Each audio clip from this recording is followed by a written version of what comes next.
si te parece, Martín, tenemos en contacto con alguien que nos puede contar de primera mano qué es lo que pasó en la cumbre del G7 allí en Italia, que es Virginia Apriano, que es periodista, es corresponsal argentina en Europa, y justamente nos va a hablar un poquito de lo que pasó en la cumbre del G7. Así que, hola Virginia, Damián Schual, Martín Pitaluga de acá de Buenos Aires, te estamos saludando. Hola, ¿qué tal? Buenas tardes para ustedes. Bueno, muchas gracias por estar con nosotros en esta tarde de domingo acá en Buenos Aires y la noche allá, ¿no? Me imagino. Y lo primero, Virginia, es preguntarte un poco tus sensaciones o qué es lo que vos más podés destacar de lo que fue esta cumbre del G7.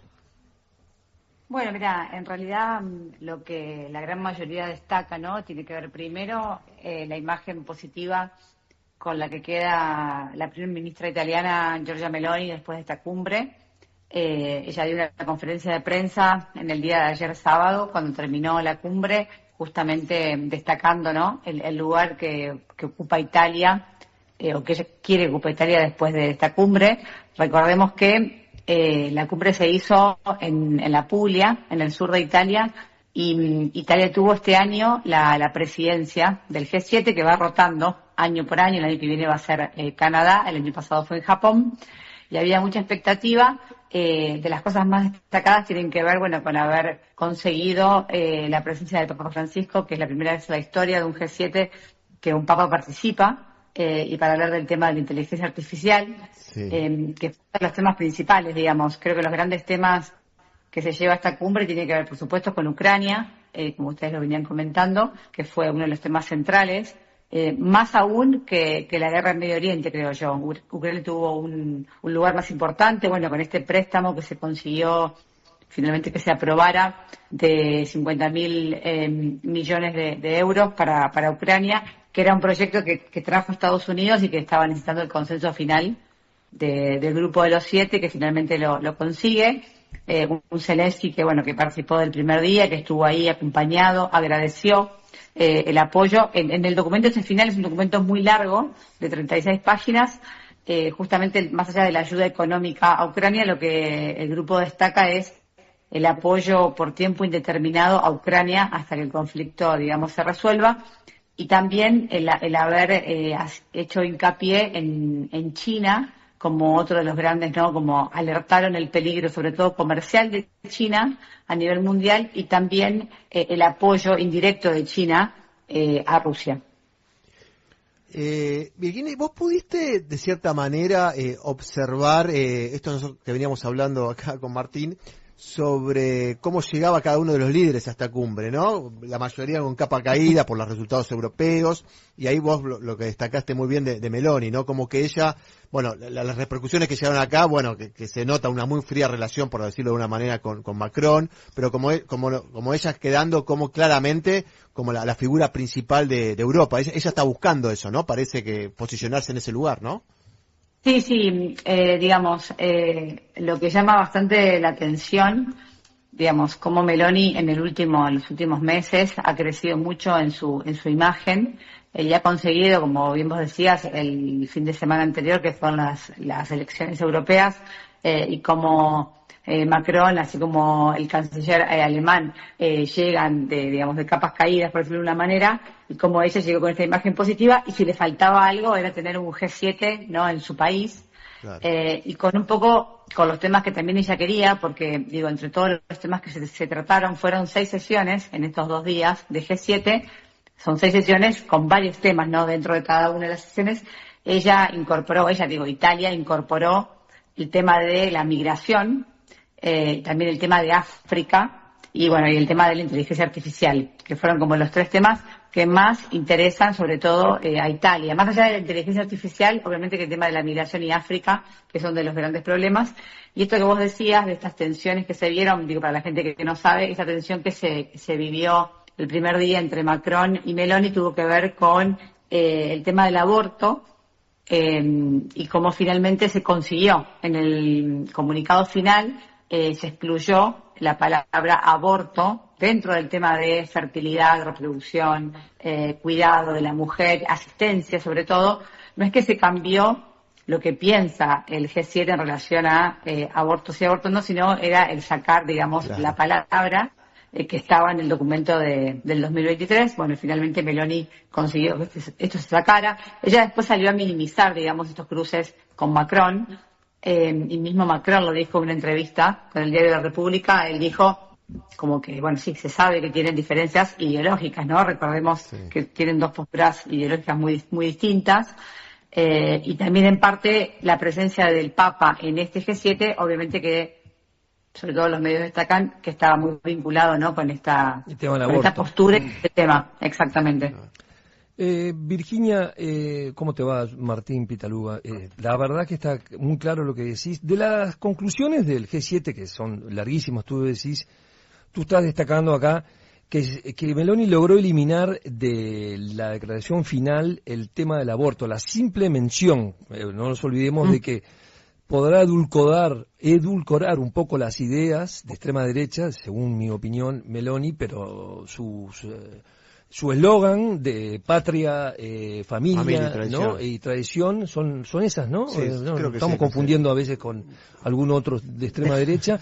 Son contundentes. La verdad que fue un éxito la misión. Ahora, increíblemente, en Francia acaba de votar y de incorporar en la Constitución la despenalización del aborto, la ley del aborto. Ahí se vio un enfrentamiento entre el Papa Meloni en contra de Macron, o simplemente fueron declaraciones paralelas y... No, el Papa sobre eso no se metió. O sea, el Papa obviamente que fue invitado, se sabe igualmente la afinidad que el Papa con Meloni tienen. De hecho, el Papa ha participado de varias invitaciones del gobierno de Meloni sobre el tema de natalidad en oportunidades anteriores. Ellos ya se sabe digamos, de la cercanía del vínculo que tienen. Igualmente, él fue invitado a este G7 para hablar sobre inteligencia artificial. Claro. Él después tuvo más 10 reuniones bilaterales, antes y después. Ya tuvo un día muy largo y repleto de reuniones. Era básicamente en el día viernes la figura más esperada, digamos, que fue como la figura, digamos, estrella. Se sabe además que es un papa que le gusta la política y que se siente cómodo también en estos contextos, ¿no?, políticos. Él tuvo bilaterales y después habló de inteligencia artificial. Él no habló sobre el tema del aborto, de la natalidad, la fertilidad y demás. Fue un tema que quedó entre Macron y Meloni. ¿Qué dijo el Papa sobre eso? Porque él habla de que no es ni objetiva ni neutral. ¿Qué fue lo que determinó la opinión del Papa con respecto a la inteligencia artificial? Mira, lo que él dijo, que tampoco es nada nuevo. Él dijo, obviamente, que él tenía el documento es mucho más largo del que él escribió. Él leyó una parte y sobre todo lo que hizo foco es en la dimensión ética de la inteligencia artificial. Que lo que él marcó es algo que él lo viene trabajando desde el 2020, que el Vaticano viene llevando adelante una comisión especial sobre la inteligencia artificial y la dimensión ética. Como era de esperarse, ¿no? Lo que termina diciendo es una herramienta fascinante. Él dijo, yo no estoy en contra para nada, creo que es algo que puede mejorar la vida mucho. Dijo, sobre todo, hizo hincapié en el trabajo, es decir, puede hacer que el hombre tenga que dejar de hacer trabajos que son, ¿no?, inhumanos, insalubres, etcétera. Pero como toda herramienta, pues puede ser utilizada para el bien o para el mal. Entonces, lo que él destacó es el peligro en el empleo vinculado con la inteligencia artificial y también la paz. Y ahí se metió el tema de, obviamente, que los conflictos, las guerras, diciendo puede ser utilizada, ¿no?, como un arma para esto. Claro, los temas más relacionados a la iglesia, ¿no?, la cuestión social, el impacto que puede tener en el trabajo y demás. Exactamente, él es como el Papa, ¿no? Ustedes lo conocen, sí, lo caracteriza, es lo que dice es, primero hay que hablar de inteligencia humana. Claro. Y después de inteligencia artificial, y él, digamos, esto se elige por medio de algoritmos que buscan, entre cosas que ya existen, el hombre puede elegir con su cabeza, pero también elige con su corazón, tiene emociones, y eso no hay que dejar de dejarlo de lado, ¿no? Y habló sobre el tema de prohibir lo que él llamó armas autónomas letales, digamos, claro. En este contexto de conflicto. Una larga lista, ¿no? Es especializado en este tema prácticamente, ¿no? La de inteligencia artificial. Tú decís, fue su objetivo en esta reunión, se preparó, digamos. Se preparó, pero además es algo que le interesa. O sea, más allá de 37 años, no es un tema que uno se imagina, ¿no? Como que lo deja de lado porque es un papa de esa edad, a pesar de que no tiene ni siquiera teléfono celular, pero digo, sí es un tema que es cierto que le preocupa, que le interesa, pero sobre todo por esto, creo, ¿no? Por el destacar, poner primero adelante la persona humana. Digo, más allá de si a uno le gusta o no le gusta el Papa, digo, tiene que ver con lo que en este caso él estaba hablando. Y él dijo algo que creo que también es un poco cierto, que es que puede permitir democratizar, el saber, pero también puede generar muchas desigualdades entre países desarrollados y países en vías de desarrollo, ¿no? Que también es cierto. Y lo dijo, dijo algo, perdón, que me olvidé de comentarles, que en todo momento él dijo que la política tiene una gran responsabilidad frente a esto, obviamente porque estaba hablando, ¿no?, frente a estas potencias.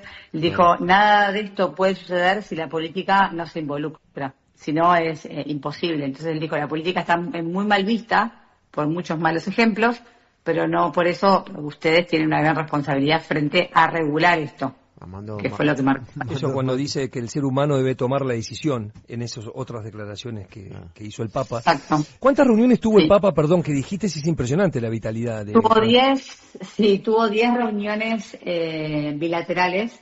Creo que no tuvo más porque no le alcanzó las horas del día. Sí, él llegó a las 12:11 y se fue a las 8 de la noche. Él viajó en helicóptero desde el Vaticano hasta Borgo Ignacia, que es este lugar donde se llevó a cabo la cumbre. Así que tuvo 10 bilaterales. Entre ellos se reunió, con Meloni, está más que decir, se reunió con Lula, por ejemplo, se reunió con Macron. Ahora estoy repasando el nombre, que no me acuerdo. ¿Con Milei se reunió? Con Milei no, ese era el más fácil, porque con Milei no se reunió. Se saludaron. Era la gran pregunta, ¿no? De por qué no se reunió, por qué, si la reunión fue ahora, pedida, no. Hay diferencias. Sí, ahí te iba a preguntar por Milei, pero antes de entrar a Milei, para ir terminando, una pregunta antes de Milei, que es, vos nombraste el tema de Medio Oriente como que se dejó el conflicto del Medio Oriente en Gaza, se dejó medio de lado. ¿Vos pudiste sentir o percibir ahí tensiones que lo dejaron de lado justamente porque es un tema realmente muy sensible y que no querían, no sé, la sensación que quizá no querían meterse demasiado para no generar... No, en realidad me expresé mal. Yo digo, en todas las sesiones que hubo, obviamente que Ucrania ocupó un lugar más central. Con el tema de la guerra en Medio Oriente, así se tomaron, no decisiones, porque lo que el G7 termina haciendo no es sugerir cosas.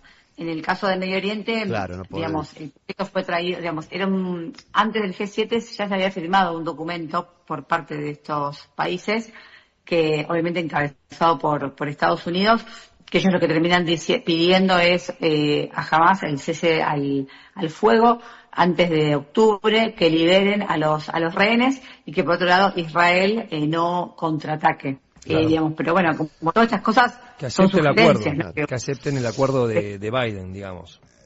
Exactamente, fue esto, y también obviamente que vinculado, por eso les comentaba el tema de China y el tema de, la parte más de armamentos, y también, perdón que no se los dije, que es, sí también hubo bastantes, llamados de atención, a Irán y demás, no es que no se habló de ese tema. Pero creo que en el caso de Ucrania tuvo más repercusión y era más importante porque aparte pasa en el corazón de Europa, ¿no?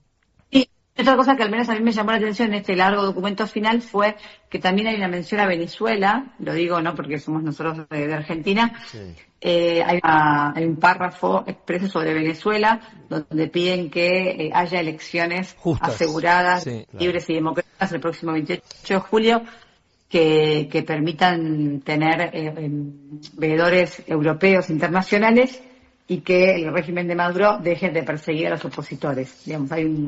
Hay toda una parte también que se discutió sobre Venezuela.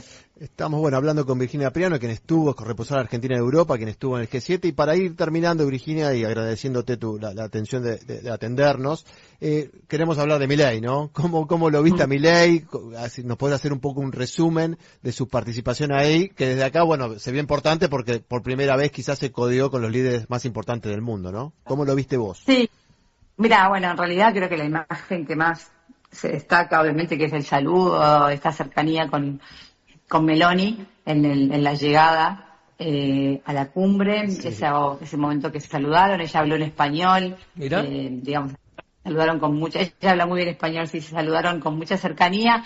Recordemos que se habían visto en febrero de este año, Claro. Cuando él fue a Roma en su primera visita aquí a Italia. Y, a ver, se sabe que lo invitó por su, digamos, tendencia ideológica, digamos, cercana, Sí. tiene simpatía. Es cierto que todavía no hay cosas concretas, digo, entre Italia y Argentina en estos dos encuentros, ¿sí? Vamos, se encontraron, se sabe, hay como una afinidad, pero no ha habido mucho más que eso hasta ahora. Después, él participó de esta sesión sobre inteligencia artificial, que ahí en realidad estuvo cerrada la prensa, con lo cual se escuchó solamente el discurso del Papa y después estuvo cerrada.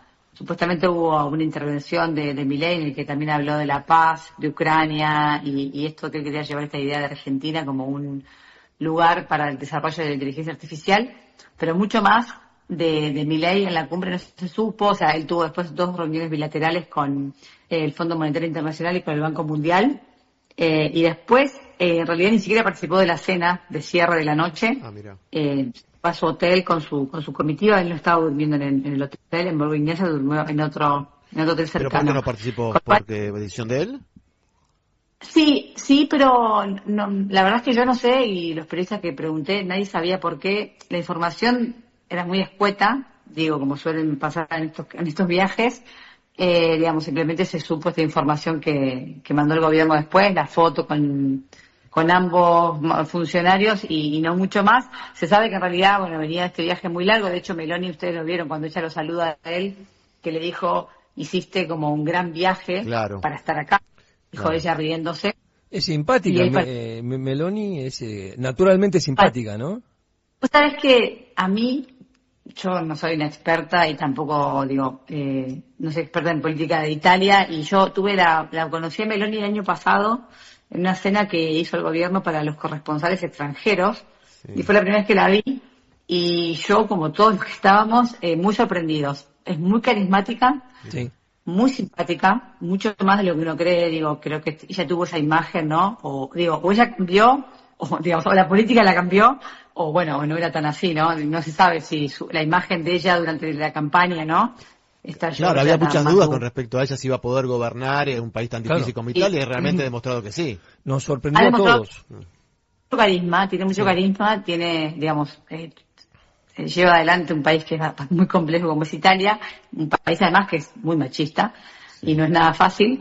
Y la verdad que a mí me sorprendió. Creo que ese mismo carisma es el que uno ve ahí, se la ve como muy cómoda en estos lugares, con lo cual sí sorprendió. Pero bueno, respondiendo a tu pregunta, que me fui por las ramas, esto de cómo se lo Milei, digo, como argentinos siempre tenemos el foco, ¿no?, en lo que nos pasa a nosotros. A nivel internacional, bueno, no, por supuesto que la figura de Milei no era de los importantes, ¿no?, en este G7. De hecho, a mí los corresponsales extranjeros, muchos me preguntaban por qué estaba Milei, les llamaba la atención. Y bueno, es hábil. Llamaba la atención porque recordemos que de mandatarios de la América Latina estaba él y Lula. Creo que en el caso de Brasil la decisión sí tuvo más que ver con una decisión económica, el lugar que Brasil tiene en Europa. Y también porque, bueno, va a ser Río de Janeiro, va a ser sede del G20, entonces, digo, Lula creo que estaba más invitado por este tema, que no, obviamente que no por su tendencia ideológica, que no sería el caso. En el caso de Milei, muchos me preguntaban eso, ¿no? ¿Por qué estaba ahí? Y bueno, ¿por qué estaba ahí? Es un buen favor, me parece, ¿no? Meloni. Meloni le hizo un gran favor. Como argentino, que lo aproveche, ¿no? Digo, que uno diga, bueno, esperen en esos contextos, como ustedes decían, ¿no?, con todas estas potencias, ¿qué pasa puertas adentro cuando están ahí, ¿no?, todos juntos? Después se vio, los medios dijeron que tuvo un intercambio informal con Biden. Él estaba sentado al lado de Biden en esta mesa sobre inteligencia artificial, pero bueno, tuvo un momento supuestamente también con el canciller alemán, que igualmente no hubo una reunión bilateral, pero sí se van a encontrar ahora el 23 de junio, que Milei vuelve a viaja a Alemania para tener una reunión bilateral. Entonces, bueno, hay que ver si todo esto no sirvió para algo. Él se fue a acostar porque después el sábado a la mañana partía para la cumbre, para Suiza, exactamente, para la cumbre por la paz que se llevó a cabo en Suiza, también en favor de Ucrania. Así que todos los que estaban acá, la gran mayoría se fueron para Suiza. Virginia, bueno, muchísimas gracias, excelente y muy interesante todo lo que nos estás contando sobre los detalles, ¿no? Muchos detalles así de color que tienen impacto político también. Tardísimo, ¿no? Estás en Sí, Italia, por ¿no? eso, te dejamos porque debe ser tardísimo y bueno, agradeciéndote un montón la posibilidad de hablar con vos. No, por favor, es gusto, así que cuando necesiten, acá me tienen. Dale, te vamos a llamar. muchas gracias. Gracias. Muchas Bueno, gracias. era Virginia Priano, corresponsal argentina de Europa, que estuvo en el G7 y la verdad que espectacular todo lo que nos contó, porque más allá del análisis político, le agregó también notas de color interesantes, sobre todo de Milei, ¿no? Que no fue a la cena, que se sentó junto a Biden. Le olvidamos de preguntarle, le preguntamos muchas cosas a Sí. Virginia, pero Ya era es tarde, interesante la tarde, medianoche, más de medianoche, ¿no? Son casi, no, todavía no. Sí. Pero ¿por qué no estaba Mondino, no? Capaz que ni... Sí, todo se me ocurrió en un momento, pero no trasciende eso a nivel internacional. Yo creo que trasciende mucho acá, es muy claro. raro, por decir inédito, que la canciller no acompañe al presidente al G7. Bueno.